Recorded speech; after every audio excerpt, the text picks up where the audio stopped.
5 years from now, millions of professionals may look back at today's news and say, I wish I had understood what this really meant for my career. Everyone is talking about Japan's 1 trillion investment in India. News channels are discussing diplomacy. Investors are discussing money. Politicians are discussing partnerships.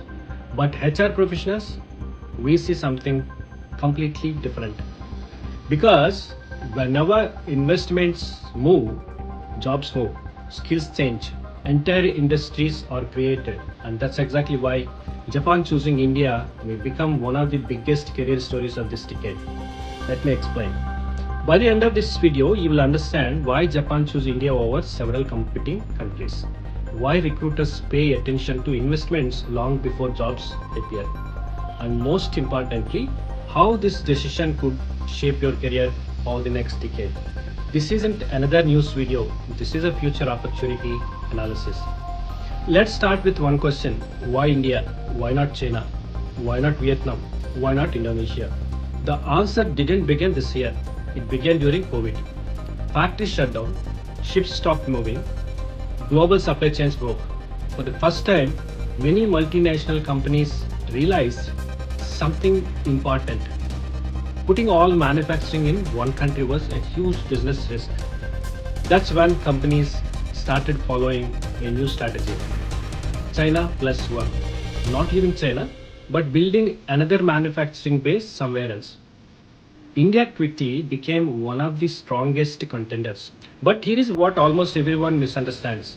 People think a factory creates only factory jobs. That was true years ago. Today, one advanced manufacturing plant creates demand for AI engineers, automation experts, cybersecurity professionals, cloud engineers, HR teams, supply chain managers, finance professionals, project managers, even digital marketing and consulting firms. This is no longer just manufacturing, it's an entire ecosystem.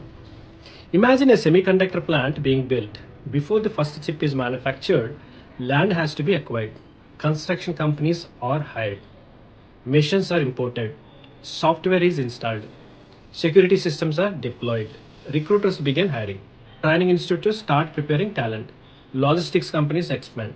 Housing demand increases. One factory creates hundreds of businesses opportunities.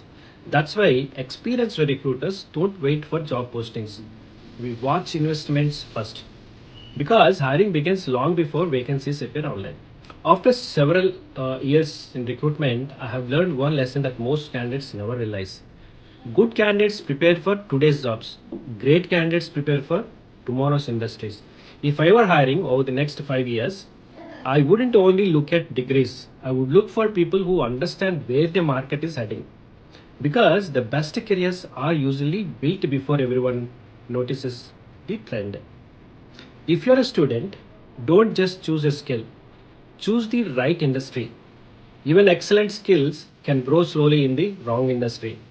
If you are an experienced professional, don't ask who is hiring today. Instead, ask which industries are attracting investments. If you own a business, watch industrial investments closely because every new manufacturing ecosystem creates demand for not just for technology professionals, it also creates opportunity for many professionals, including HR, payroll, compliance, training, logistics, and many other services.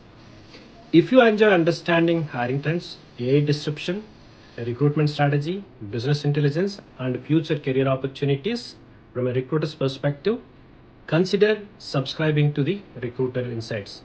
I don't just explain the news, I help you prepare before everyone else. But this raises an even bigger question.